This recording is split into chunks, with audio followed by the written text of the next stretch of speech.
Non stop चली थी और ना इसमें कोई ओवर हीटिंग कुछ भी ऐसा कोई इशू नहीं आया था। एंड्स में मतलब रिस्ट में पेन होता है इसको चलाने में, सिटी में हाईवेज पे ये मतलब 40 के आसपास देती है।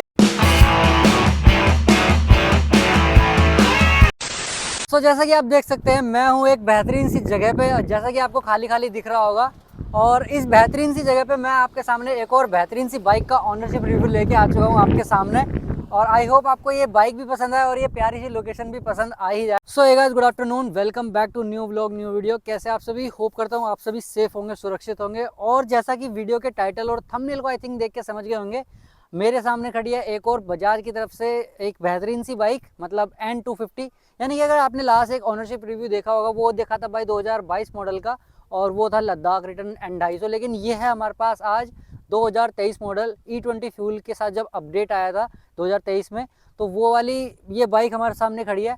और ये बाइक भाई जब से लॉन्च हुई है 2022 से, जब से N सीरीज़ लॉन्च हुई है, तो तभी से बजाज ने एक अपना नया फंडा अपना लेता है कि भाई नई सीरीज़, और जो है N सीरीज़, यानी कि ये N250 2023 मॉडल। और ये भाई हमारे एक बहुत ही अच्छे बाइक ही है, जिनसे हमारा एक कोइंसिडेंस वाला सिस्टम है, वो मैं आपको वीडियो में बताऊंगा। वीडियो को एंड तक देखना। आज इस बाइक के ऑनरशिप रिव्यू करने वाले हैं कि इसमें क्या कुछ प्रॉब्लम्स हैं अभी तक उनको, और क्या कुछ उनको बेस्ट पार्ट लगा, और क्या सर्विस है। सारी चीज़ें ना ओवरऑल इसमें इस वीडियो में कंक्लूड करके दिखा दूंगा कि N250 अभी तक उनको कैसा परफॉर्म कर रही है। और आपके लिए भी क्लियर हो जाएगा 2025 में शायद ही कुछ अपडेट हो जाए या नहीं भी हो, मेजरली तो शायद नहीं भी होगा, लेकिन क्या अपडेट होगा और आपके लिए क्या लेना बेस्ट रहेगा N250 को, तो वो भी आपके डाउट्स क्लियर हो जाएंगे। तो वीडियो को देखना एंड तक, और मैं मिलता हूँ आपको कैमरे के पीछे और इस बाइक के ऑनर को बुलाता हूँ और उनसे इंट्रोड्यूस कराता हूँ और उनसे पूछते हैं कुछ कठिन से सवाल। सो ये है हमारे नरेंद्र भाई। नरेंद्र भाई, वेलकम टू अवर चैनल, और आपका बहुत बहुत थैंक यू सो मच कि आपने हमारे लिए फिर से एक बार टाइम निकाला। वैसे एक हमारे साथ एक स्टोरी है, मैं आपको छोटी सी एक स्टोरी सुनाना चाहता हूँ कि हम मिले कैसे। जनरली सी बात है, जब हम सर्विस सेंटर पे जाते हैं तो बहुत से लोग मिलते हैं, आपस में बातचीत करते हैं। ऐसे इनसे मुलाकात हुई, एक बार हुई, उसके बाद ये भी नेक्स्ट टाइम सर्विस के लिए आप कुछ अपनी बाइक से रिलेटेड कुछ कराने आए थे, और सेम डे मैं भी भाई चेक करने गया था अपनी बाइक चेक करवाने। तो कोइंसिडेंटली उसके बीच में ना ये गए ना मैं गया, और सेम डे सेकंड टाइम हम वहीं पे मिले, एंड थर्ड टाइम भी यही हुआ कि उसके बीच में ना ये गए सर्विस सेंटर ना मैं गया, और थर्ड टाइम भी हम वहीं पे मिले। कोइंसिडेंटली हमारे पास नंबर भी नहीं थे एक दूसरे के, बट फाइनली हमने सोचा कि यार अब हम इतना मिल रहे हैं ना, तो कुछ तो होगा हमारे लिए कि हाँ शायद हमारी भगवान दोस्ती कराना चाह रहा हो। तो इसीलिए भाई हमारे साथ नरेंद्र भाई जुड़ चुके हैं। 3 बार ही ऐसा हुआ कि हमको एक्सीडेंटली सर्विस सेंटर में मिले सर्विस सेंटर में मिले हैं। फिर और सेम बाइक है लगभग। मेरे पास N160 है, इनके पास 250 है, 2023-22 मॉडल है। बट हाँ, लगता है कि एक ही इरा की बाइक है दोनों ही। लुक्स में तो कोई चेंज दिखता नहीं है। सो ऑनरशिप रिव्यू स्टार्ट करते हैं भाई। नरेंद्र भाई, पहली बात ये कि N250 ही क्यों? 2023 में काफ़ी ज़्यादा बाइक थी, लाइक अगर डोमिनार 250 भी थी, और 200 सीसी में NS200 भी थी, या फिर कुछ और भी ऑप्शन थे जो अदर बाइकों की तरह, अगर मैं मान के चलूँ लाइक RTR 200 हो गई, इस टाइप की बाइक भी थी। आपके दिमाग में क्या था कि N250 ही लेनी है? देखो अंकुर भाई, पहले तो धन्यवाद आपका मुझे अपने चैनल में लेने के लिए। और रही बात ये बाइक चूज करने की, एक्चुअल में इससे पहले मैं 14 साल से पल्सर 200 चला रहा था, पुरानी वाली, जो सन 2008 वाला मॉडल था, जो ओल्ड पल्सर लुक में जो आती थी। अच्छा, ठीक है। उसके बाद वो बंद हुई तो पल्सर NS आई, शायद 10 या 12 में जो भी आई उस टाइम पे, फिर वो पुरानी वाली डिसकंटिन्यू होगी। तो मैंने वो पिछले साल तक चलाई, ऑलमोस्ट 14 साढ़े 14 साल तक। फिर देन उसके बाद मैंने स्विच करना था, तो अब 200 से ऊपर ही मैंने जाना था, नीचे तो नहीं जाना था। नीचे के लिए मैंने N160 ट्राई की थी, क्योंकि शोरूम पे इसकी कहीं भी टेस्ट ड्राइव मिल नहीं रही थी। अच्छा। तो मैंने वो चेक किया, तो मुझे वो थोड़ा सा मतलब उस वाली 200 के हिसाब से अंडर पावर लगी, तो मुझे उतना फील नहीं आया। तो मैंने सोचा इससे ऊपर ही जाऊंगा, नीचे नहीं जाना मतलब। और फिर उसके बाद ऊपर जाने के बाद ये हुआ कि मैंने NS200 की तो हर जगह मिल रही थी टेस्ट ड्राइव, और वो मैंने ले ली थी। अब उसमें भी मेरे को प्रॉब्लम एक ये आ रही थी कि उसमें लो एंड टॉर्क उतना नहीं मिल रहा था मतलब, और इवन जो मेरी पुरानी 200 थी उसके कंपैरिजन में भी मुझे उतना नहीं समझ आ रहा था, और जबकि वो इतनी पुरानी है फिर भी नहीं समझ आ रहा था। फिर मैंने रिव्यूज देखे इसके, क्योंकि मुझे लुक वाइज थोड़ा अपडेटेड डिजाइन था, तो मैंने ये सोचा कि मैं इसको ट्राई करता हूँ। तो मैंने यूट्यूब पे थोड़ा वीडियोस देखे इसके, तो लोगों ने सबने बोला कि इसका लो एंड अच्छा है, और ये सिटी के लिए, मेजरली मुझे सिटी पर्पस के लिए चाहिए थी, तो सिटी में इसका लो एंड टॉर्क अच्छा है, तो सिटी में पिकअप बहुत अच्छा आता है इसका। तो इस चक्कर में मैंने फिर इसकी टेस्ट ड्राइव ली 2-3 शोरूम में जाके, और मैंने सेम डे इसकी भी ली और NS की भी ली, और फिर मुझे ये पसंद आ गई। वैसे है एनएस कोई बुरी बाइक नहीं है, बहुत अच्छी बाइक है, बट वो टॉप एंड के लिए बहुत अच्छी है। तो टॉप एंड इतना मुझे कहीं चलना नहीं था, तो मैंने ये वाली बाइक चूज करी है। और रही बात डोमिनार 250 की, तो वो थोड़ा फिर एक बजट कंस्ट्रेंट भी था, तो वो थोड़ी पार जा रही थी, इसलिए फिर यही मैंने सेलेक्ट की। मतलब ये मेरे को आई थिंक 177 की उस टाइम पे पिछले साल ऑन रोड पड़ी। कि भाई ने 14 साल एक पल्सर चलाई है और उसके बाद भी भाई ने फिर पल्सर ही चूज़ करी है। तो आई थिंक पल्सर से ज़्यादा इंस्पायर तो आई थिंक हमारे नरेंद्र भाई है कि उन्होंने पल्सर के 14 साल एक बाइक चलाने के बाद भी एक ऐसी बाइक चुनी है कि जो कि जब से लॉन्च हुई है ना उसके बाद से अपनी मार्केट में बहुत ही ज़्यादा प्रेजेंस बना चुकी है। तो मतलब अभी तक आपने जैसे चला लिया है, कितने किलोमीटर इस बाइक को चला लिया अगर मैं मीटर ये अभी तक हो चुकी है ऑलमोस्ट 11,000 मान लो, 10,918 हो चुकी है ये, 10,918 के आसपास चल चुकी है ये।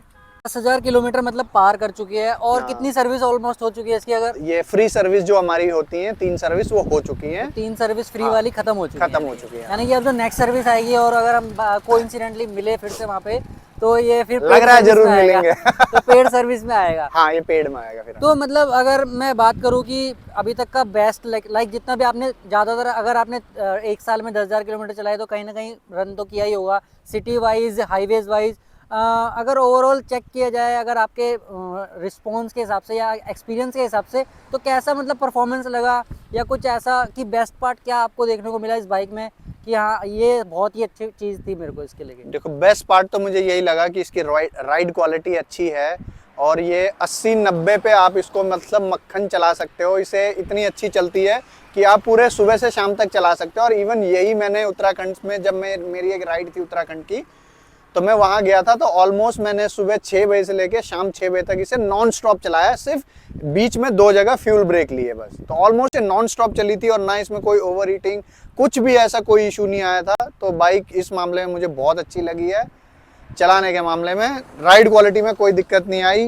बाकी आगे हम रिव्यू कर रहे हैं, तो कुछ थोड़ी बहुत जो 19-20 है वो हम आपको बताएंगे, तो जो भी मतलब प्रॉब्लम है भाई के हिसाब से। भाई को लगता है कि राइड क्वालिटी बहुत ही अच्छी है इस बाइक की। और इवन ये तो N250 है, इवन मैं अपनी N160 की बताऊं तो सभी मेरी बाइक को चला चुके हैं और सभी मेरे को ये बोलते हैं भाई इसका जो रिफाइनमेंट है ना इंजन का, हाँ, और जो इंजन अच्छा है, रिफाइंड है, वो बहुत ही अच्छा रिफाइन है। कहीं भी जाके आपको हीटिंग इशू अगर आप नॉर्मल चला रहे हो तो वो नहीं देखने को मिलता है। चलो बेस्ट पार्ट हमने जान लिया नरेंद्र भाई से। कुछ वर्स्ट पार्ट ऐसा लगा कि हाँ कुछ वर्स्ट चीज़ें कि बहुत ही वर्स्ट हुई हो आपके हिसाब से, अगर डेली कम्यूट के हिसाब से देखा जाए, या कभी हाईवेज पर ऐसी कोई दिक्कत आई हो इस बाइक को लेके, लाइक कुछ भी एनीथिंग बड़ा इशू नो कि छोटे मोटे इशू तो भाई बाइक चलेगी तो आएगी। हाँ, बिल्कुल बिल्कुल। तो बड़ा कुछ ऐसा इशू आया कि हाँ? बड़ा इशू तो देखो, मैंने जैसे पहले बताया, मैंने सिटी के हिसाब के लिए ज़्यादा ली थी चलाने के लिए बाइक। तो इसमें अभी मतलब थोड़ा सभी को मैं यूट्यूब पे भी देखता हूँ, एक प्रॉब्लम आती है, थोड़ा हैंड्स में मतलब रिस्ट में पेन होता है इसको चलाने में सिटी में। तो थोड़ा शायद अगर इसका मैं हैंडल कुछ चेंज कराऊं, या फिर शायद उससे चले जाए, तो सिटी में थोड़ा जैसे अगर ट्रैफिक है तो उसमें इसमें दिक्कत है, मतलब थोड़ा हाथ दर्द करते हैं इसमें। मतलब इसका हैंडलिंग जो है, हैंडल पोजीशन जो है, हाँ, हैंडल पोजीशन पे, हाँ, वो थोड़ा सा पेनफुल है सिटीज में। हाँ। आई थिंक ये जो पेन है ना, मुझसे बेहतर कोई नहीं जानता होगा, कि मैंने बहुत सारे एक्सपेरिमेंट करके देख लिए हैं। और ये तो चलो राइडिंग पोस्चर के बाद हुई। लेकिन अगर मैं एक बात की बात आऊँ कि लाइक अगर सिटीज़ में आपने चलाई है, ज़्यादातर सिटीज़ में ही चलाई है आपने, तो माइलेज का क्या मतलब कंसर्न क्या, कि माइलेज कितनी मिली है ओवरऑल, अगर देखा जाए मोटा अगर आपने कभी कैलकुलेट किया हो तो? देखो, मिनिमम आपको मतलब 32 तो मिलेगी इसमें, क्योंकि मैं इसे टैंक फुल चलाता हूँ। तो 12 लीटर में कभी मेरी 380 चलती है, और मैक्सिमम अभी तक 410 के आसपास चली है, मतलब फुल टैंक में 30 to 35 के बीच में। हाँ, यही आप मुझे दे दिया। हाँ, सिटी में ये देखें तो। और अभी एक मैं लास्ट मूर्थल गया था, तो वहाँ पे मुझे मतलब 150 किलोमीटर के आसपास रन हो गया था, तो उसमें इसने ऑलमोस्ट 40 के आसपास दिया था। तो थोड़ा कंट्रोल चलाया था हमने। तो हाईवेज पे ये मतलब 40 के आसपास देती है, 90 के स्पीड में, मतलब 80-90 ऐसा चल रहा था मतलब हमारा। तो जैसा कि भाई आपने बजाज की बाइक पहले 14 साल चलाई, और उसके बाद अभी तक भी बजाज की बाइक यूज़ कर रहे हो, तो आपका बजाज के साथ क्या एक्सपीरियंस रहा, लाइक सर्विस से रिलेटेड, लाइक सर्विस क्वालिटी से रिलेटेड, या सर्विस कॉस्ट से रिलेटेड, कैसा एक्सपीरियंस रहा अभी तक की जर्नी में? अगर मैं 14 ईयर्स बैक भी जाऊँ, या अभी के करंट सिचुएशन के हिसाब से भी जाऊँ, तो कैसा एक्सपीरियंस रहा? क्योंकि इतने साल एक ही कंपनी के साथ एक ही कंपनी की बाइक चलाना, तो आई थिंक कुछ तो वर्थ इट रहा होगा आपके लिए, या कुछ ऐसा एक्सपीरियंस जो आपको अच्छे नहीं लगे हो बजाज की तरफ से, जो उन्हें सुधारने चाहिए। तो कैसा रहा आपका सर्विस से रिलेटेड इनका सब कुछ? देखो सर्विस बाइक से रिलेटेड तो मुझे मतलब सही लगा, तभी मैंने दोबारा बजाज चूज किया। बट सर्विस में देखो आपको सर्विस सेंटर के हिसाब से ना मतलब डिफर करेगा, कहीं पे आपको अच्छी सर्विस मिलेगी, कहीं पे अच्छे लोग मिल जाएंगे और कहीं पे आपको खराब भी मिलेगी सर्विस। बट ये है कि अभी जहाँ से मैं कराता हूँ सर्विस तो वहाँ मुझे ऑलमोस्ट सभी जानते हैं और मैं अपनी जो भी कराता हूँ इसमें सामने खड़े होकर कराता हूँ तो सही रिस्पांस मिल जाता है। बट वो आपको सही होना पड़ेगा, सामने खड़े होकर कराना पड़ेगा। अगर हो सकता है, मुझे इतना ट्रस्ट नहीं आता कि अगर मैं छोड़ के चले जाऊँ बाइक तो मे भी पीछे से काम सही हो ना हो, वो ट्रस्ट नहीं आता मतलब। और कभी कभार दिखता भी है वो, जैसे लास्ट टाइम क्या हुआ था, मैं इंजन ऑयल का ये जो कवर होता है ये इन्होंने मतलब मैंने सर्विस कराई तो ये लूज मतलब टाइट नहीं किया इसे और इससे थोड़ा थोड़ा ऑयल स्पिल होने लग गया था मतलब। तो ये मतलब एकदम अगर तुम आँख के सामने सब कुछ खुद कराओ तब तो सही है कि हर एक चीज करो। अगर इधर उधर हो जाता है तो मतलब आती है मतलब ये दिक्कत, मतलब थोड़ा बहुत है प्रॉब्लम। नरेंद्र भाई, जैसा कि आपने बहुत सारी अच्छाई बता दी हैं, बाइक की सर्विस से रिलेटेड सारी चीज़ बता दी हैं। अच्छाई तो आपने बता ही दी है, बट आपको लगा कभी ऐसा कि हाँ कुछ एक ऐसी चीज़ें कि हाँ आपके हिसाब से यार ये बाइक में ये कमी है और मेरी बाइक में ये कमी आई है, या फिर ऐसा होता है कि कुछ ऐसी चीज़ें होती हैं कि सिर्फ आपकी ही बाइक में होती है, किसी और की बाइकों में ना हो, कुछ ऐसे इश्यूज आपको मतलब ऐसा फील हुआ कभी, कुछ ऐसा? हाँ बिल्कुल हुआ है। जैसे धीरे धीरे छोटी छोटी पॉइंट्स आते हैं, फिर जो लास्ट में बड़ा है उस पे आते हैं, ठीक है।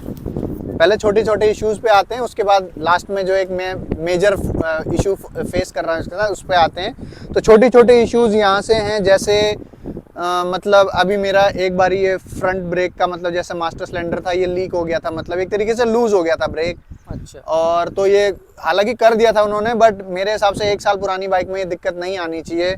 दूसरा, टायर जो इन्होंने दिए हैं वो इतने अच्छे नहीं दिए हैं यूरो ग्रिप के, पहले एमआरएफ के आते थे थोड़े सही थे, इसमें इतना कॉन्फिडेंस नहीं आता इन टायर में।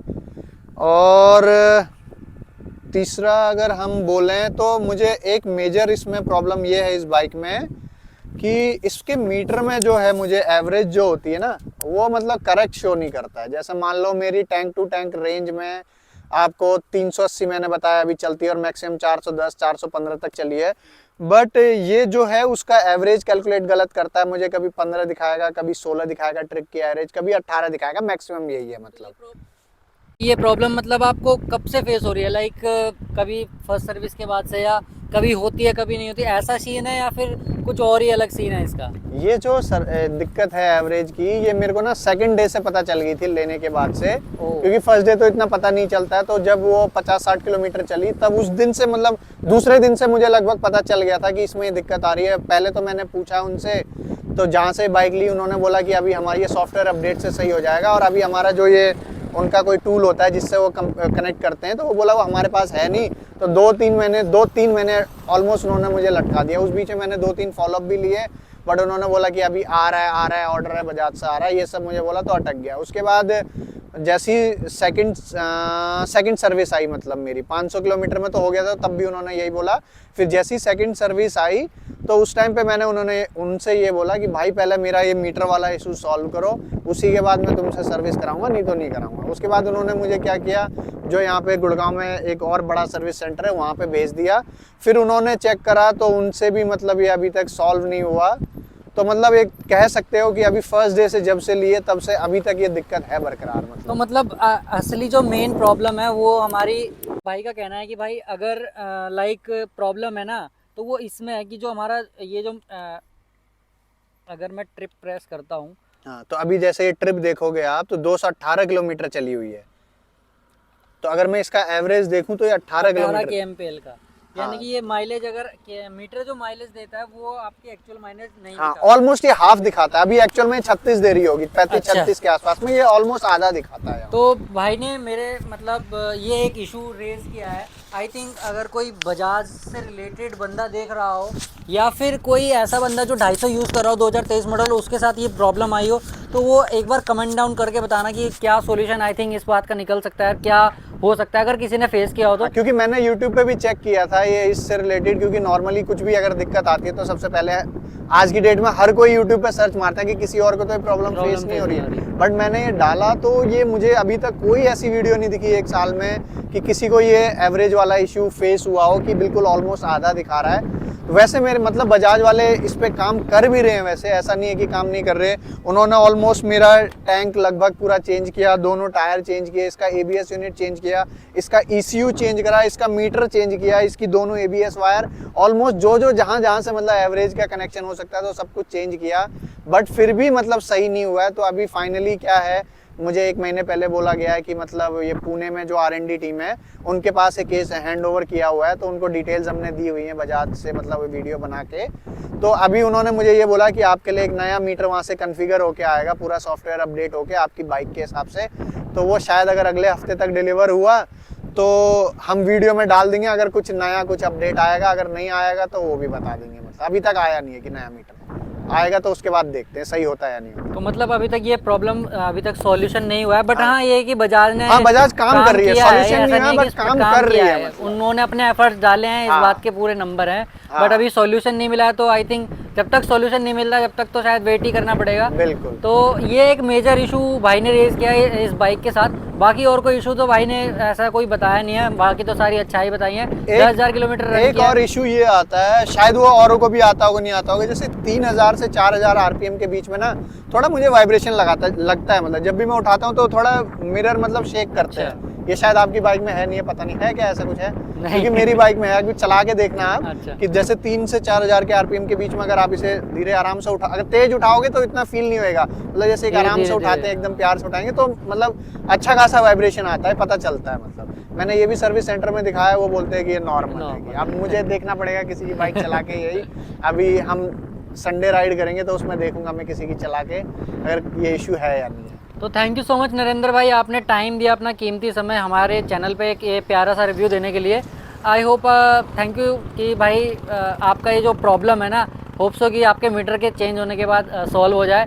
और अगर सॉल्व होता है तो हम एक शॉर्ट क्लिप में डालूंगा कि हाँ अगर कोई प्रॉब्लम ऐसी फेस करता है तो वो कैलिब्रेटेड मीटर से शायद सॉल्व हो सकती है, तो वो आपको शायद फ्यूचर में मिल जाएगा मेरे चैनल पे। सो जैसा कि भाई ने बताया सारी प्रॉब्लम्स और अच्छे बातें इस बाइक से रिलेटेड, क्योंकि भाई जो एक्सपीरियंस करते हैं, जो चलाते हैं ना, उनके साथ डिफरेंट चीज़ें हो जाती हैं बाइकों में।